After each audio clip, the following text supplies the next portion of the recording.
नमस्कार, मी अश्विनी. महाराष्ट्र टीव्ही 24 मध्ये आपले स्वागत आहे. महाराष्ट्रातील बातम्यांकडे वळण्याआधी एक नजर टाकूया हेडलाईन्सवर.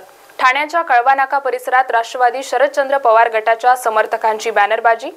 घड्याळ चोरले परंतु मनगट आमच्याकडेच आहे आशयाचे झळकले बॅनर. शिरपूर शहरात इस्मावर तलवारीने हल्लेखोर 5 जणांवर गुन्हा दाखल. आणि चेन स्नॅचिंग करणाऱ्या सराई चोराला कोळशेवाडी पोलिसांनी ठोकल्या बेड्या. आता बातम्या सविस्तर. राष्ट्रवादी शरदचंद्र पवार गटाचे आमदार जितेंद्र आव्हाड यांच्या मतदारसंघात घड्याळ चोरले परंतु मनगट आमच्याकडेच आहे अशा आशयाचे बॅनर झळकत आहे. कळवा नाका परिसरात हे बॅनर्स लावण्यात आले आहे. शिरपूर शहरात किरकोळ कारणातून एकावर तलवारीने हल्ला करण्यात आलेला आहे. या हल्ल्यातील 5 आरोपींच्या विरोधात शिरपूर शहर पोलीस ठाण्यात गुन्हा दाखल करण्यात आला आहे. बुधवारी रात्री 9:30 वाजेच्या सुमारास महात्मा फुले भाजी मार्केटमधील चहा विक्रेता सूरज जितेंद्र जाधव दुकान बंद करून जात असताना 5 जणांनी वाद घातला. त्यानंतर सदर चहा विक्रेता परत दुचाकीवर आला. त्यानंतर त्याच्यात हाणामारी झाली परंतु सूरज जाधव निसटून आपल्या चहा दुकानाजवळ पळून गेला. रात्री 11:15 वाजेच्या सुमारास विष्णू रवींद्र साबळे, विशाल पवार, पृथ्वीराज कोळी, बादल मनोज पवार, बादल सीताराम पवार सर्व राहणार आमोदे हे तलवार व लोखंडी रॉड घेऊन आले आणि सूरजला मारहाण केली. यात सूरज हा गंभीर जखमी झाला आहे. सध्या सूरजवर रुग्णालयात उपचार सुरू आहेत. दरम्यान या घटनेत सूरज जाधव यांनी दिलेल्या तक्रारीनुसार विष्णू रवींद्र साबळे, विशाल पवार, पृथ्वीराज कोळी, बादल मनोज पवार, बादल सीताराम पवार सर्व राहणार आमोदे यांच्या विरोधात शिरपूर शहर पोलीस ठाण्यात गुन्हा दाखल करण्यात आला आहे. सूरज जितेंद्र जाधव राहणार लक्ष्मीनगर हा खंडोबा महाराज मंदिराच्या बाजूला चहा विक्रीचा आणि इलेक्ट्रिशियनचा व्यवसाय करतो. रात्री 11:15च्या सुमारास आमोदे गावातील बादल पवार, विष्णू साबळे, विशाल पवार, बादल पवार आणि पृथ्वीराज कोळी या 5 मुलांनी या फिर्यादीला भाजी मार्केटमध्ये लोखंडी तलवार आणि लोखंडी रॉड तसेच लाथाबुक्यांनी मारहाण केल्यामुळे सदर आरोपींविरुद्ध भादवी कलम 307 व इतर कलमांवर गुन्हा दाखल केलेला आहे. सध्या 3 आरोपी ताब्यात घेतलेले आहेत. इतर उर्वरित 2 आरोपींचा शोध सुरू आहे. पुढील तपास PSI निकम साहेब करतात. माझं नाव सूरज जितेंद्र जाधव. काल रात्री मी 10 वाजेच्या सुमारास पेट्रोल देण्यास शिरपूर फाट्याकडे जात होतो. तो मध्यधुंद अवस्थेत असणारे 4-5 तरुण यांनी माझ्यावर प्राणघातक हल्ला केला. रॉडने, तलवारीने आणि हातात घालतो तो कड्याने. रस्त्यावरून चालणाऱ्या नागरिकांच्या गळ्यातील सोन्याची चैन हिसकावून पसार झालेल्या सराई चोराला कल्याण कोळशेवाडी पोलिसांनी बेड्या ठोकल्या आहेत. कल्याण पूर्व पावशे नगर परिसरात ही घटना घडली होती. या आरोपीला ताब्यात घेतल्यानंतर त्यांची विचारपूस केली असता त्याच्याकडून 3 तोळे वजनाची चैन हस्तगत करण्यात आली आहे. चेतन चिंचोलकर असे या चोराचे नाव असून त्याच्या विरोधात याआधी देखील मुंबईमध्ये विविध पोलीस ठाण्यात चोरीचे गुन्हे दाखल झाले आहेत. वडाळा क्षेत्रातून त्याला तडीपार करण्यात आले होते. पूर्वी ते वडाळा हद्दीमध्ये राहत होता. सध्या तो कल्याणमध्ये आपल्या आई वडिलांकडे राहत आहे. पुढील तपास कोळशेवाडी पोलीस करीत आहे. कोळशेवाडी पोलीस स्टेशनच्या अंतर्गत पांडुरंग पावशेनगर म्हणून एरिया आहे. त्या एरियामध्ये बबन साळुंके नावाचे वयोवृद्ध व्यक्ती, वय 65 वर्ष, हे किराणा दुकानासमोरून जात असताना आरोपी चेतन विंचोडकर, वय 35 वर्ष, राहणार महालक्ष्मी शॉपिंग सेंटर पावशेनगर याने सदर वयोवृद्ध व्यक्तीच्या गळ्यातील चेन ओढून पळून गेला.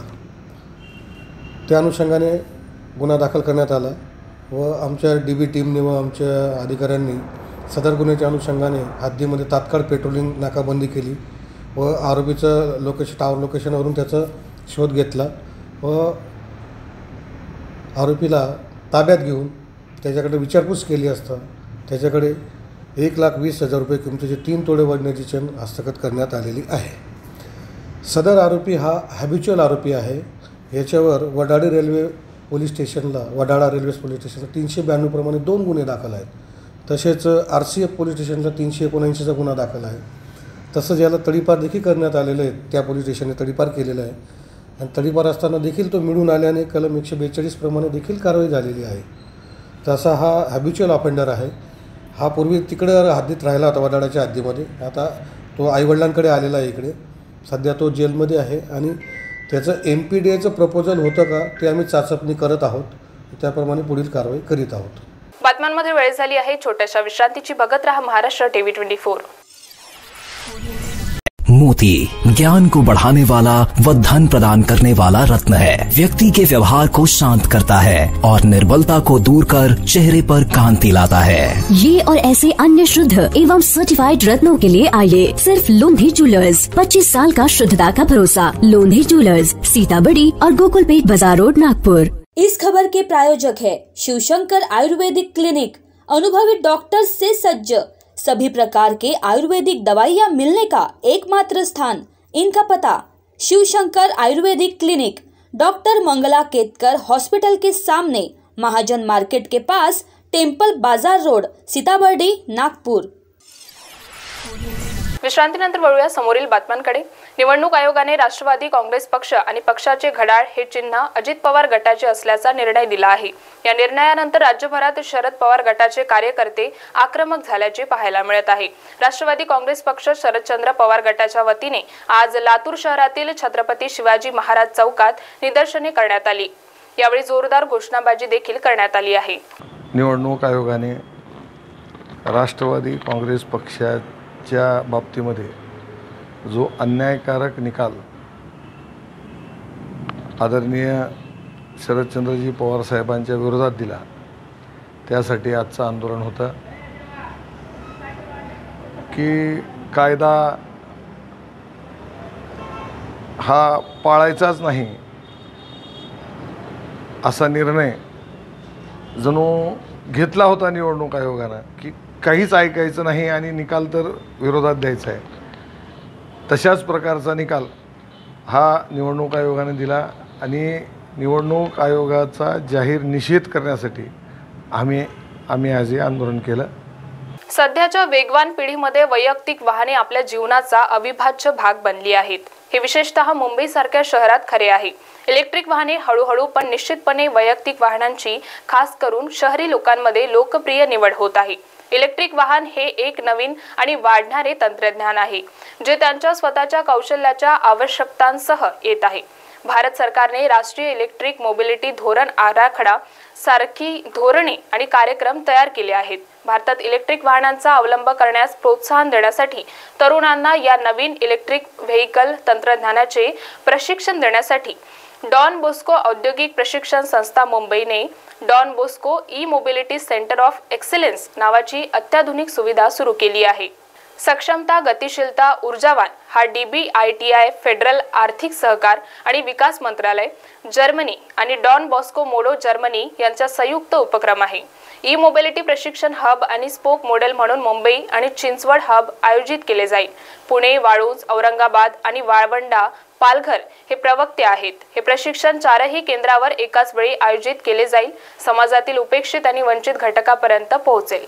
Very big opportunity because as we understand technology is always emerging, technology is always evolving, and presently one of the big emerging markets is e-vehicles, and making training in this field available to students is, I think, a huge opportunity that Don Bosco is giving young people in the city of Mumbai, in Maharashtra, and in India. Very definitely, all of us understand, particularly here in the city of Mumbai, that environmental issues are major concerns for all of us, and moving into this space of e-vehicles is one of the solutions that we are offering towards combating climate change and environmental issues in our city. Electric vehicle हे सर्वकडे सर्व लोक electric व्हेकलसाठी जात आहेत आणि ही आम्ही एक initiative घेतलेली आहे आमच्या मुलांना, आमच्या विद्यार्थ्यांना इलेक्ट्रिक व्हेकलमध्ये ट्रेनिंग देण्यासाठी, आणि ज्यामुळे आपली मुलं देखील ह्या मुलामध्ये पुढे जात राहणार। आता ही संधी फक्त आमच्या विद्यार्थ्यांसाठी नाही तर मुंबईमधील सर्व विद्यार्थ्यांसाठी उपलब्धित आहे, आणि म्हणून आमची देखील अशी इच्छा आहे की जेवढे शक्य होईल तेवढ्या जास्तीत जास्त मुलांनी इथे यावं, या संधीचा फायदा घ्यावा। त्यामध्ये हे फक्त फर्स्ट फॅसिलिटी आहे ट्रेनिंगसाठी, आणि प्रत्येक ITIमध्ये हे ट्रेनिंग दिलंच पाहिजे, आणि जे काय आपले इक्विपमेंट्स वगैरे पाहिले फॅसिलिटीमध्ये सर्व मुलांना तयारी करायला आहे फ्यूचर इंडस्ट्रीसाठी। बराबर आहे, हे ट्रेनिंग तो बहुत एक्सपेंसिव ट्रेनिंग है, लेकिन डॉन बॉस्को और हमारे पार्टनर्स के साथ ये ट्रेनिंग हम बहुत रीजनेबल प्राइस से देंगे बच्चों को। हमारे मेन इंटरेस्ट है बच्चों की एम्प्लॉयबिलिटी के लिए, और ये ई स्किल्स हैं भविष्य के लिए, ये हमारे यंगस्टर्स के लिए बहुत जरूरी है। Very, very important matter. Also in the discussions that we have between Germany and India, we're speaking a lot about skilled labor migration, how can we upskill and what can we do in that particular field. Skilling has been in Germany always something where we put a lot of emphasis on. We have a vocational training system where we try to combine what is being taught in school with what you need in a vocation and what you need to practice. And at the same time, we are very interested in working in areas where we can improve our living conditions, where we can do something about climate change, where we can actively work on solutions like electromobility to have a better planet for our future, for our children. So to combine skilling and looking at areas of importance such as electric vehicles, electric mobility, I think it is a wonderful combination. So for Don Bosco to come up with this lab, where the latest technology is being introduced at a large scale for people to understand bit by bit how it works, how do the components fit in, what is needed to understand different and variety of motors and engines, to see how this works, to be in a position later on to retrofit, to repair, to put together and to produce is a wonderful opportunity for Mumbai to have, to understand where technology is going, where we need to handle technology, what we need to improve, but also how to go about a solid set of understanding your trade. And sometimes I feel in Germany, the understanding of a trade is in higher esteem than in many parts of India. For someone who is being trained and skilled in Germany, at the end of your training, you have a title of master at the start. And in that sense, I think the understanding of what is happening here, the understanding that when you come out of this training, you are an Ustad in your own right, is also very important. भारतीय राज्यघटनेच्या अंमलबजावणीस 75 वर्षे पूर्ण झाल्याच्या निमित्ताने संविधान स्वराज्य संघटना सोलापूर जिल्हा व राजीव गांधी पंचायत राज संघटन यांच्या माध्यमातून पंढरपूर ते शिखर शिंगणापूर अशी संविधान यात्रा काढण्यात येत असून या यात्रेचा शुभारंभ आज पंढरपुरात छत्रपती शिवाजी महाराज डॉक्टर भारतरत्न बाबासाहेब आंबेडकर यांच्या पुतळ्यास अभिवादन करून करण्यात आला। 12 फेब्रुवारी रोजी ही संविधान यात्रा शिखर शिंगणापूर येथे पोहोचणार आहे। भारतीय संविधानाने जनतेला दिलेले मूलभूत हक्क अधिकार याबाबत जनजागृती करणे हाच हेतू असल्याची माहिती यावेळी देण्यात आली। भारतीय संविधान अंमलात येऊन 75 वर्ष झाल्याच्या निमित्ताने आम्ही संविधान स्वराज्य यात्रा पंढरपूर ते शिंगणापूर काढलेली आहे। या आमचा यात्रेचा मुख्य हेतू असा आहे की भारतीय संविधानातील जे मूलभूत हक्क मूलभूत कर्तव्य मार्ग तत्त्वे आहेत याविषयी जनजागृती करणे, लोकशाही मूल्ये जनमानसात रुजवणे, सोलापूर जिल्हा हा संविधान साक्षर करणे या निमित्ताने आम्ही ही यात्रा काढलेली आहे। आम्ही एकूण 25 जण आहोत आणि आम्ही पायी चालत जाणार आहेत आणि आमचा एकच हेतू आहे की हे जे संविधान आहे ते तळागाळातील लोकांपर्यंत पोहोचलं पाहिजे। आजवर फक्त संविधान बाबासाहेब आंबेडकरांनी लिहिलं हे फक्त आपण ऐकत आलोय, पण त्यांनी नेमकं संविधानामध्ये काय लिहिलं हे बऱ्याच लोकांना माहीत नाहीये आणि ते माहीत व्हावं यासाठी आम्ही हा एक छोटासा प्रयत्न करत आहोत। बातम्यांमध्ये वेळ झाली आहे, इथेच थांबण्याची। बघत रहा महाराष्ट्र टीव्ही 24।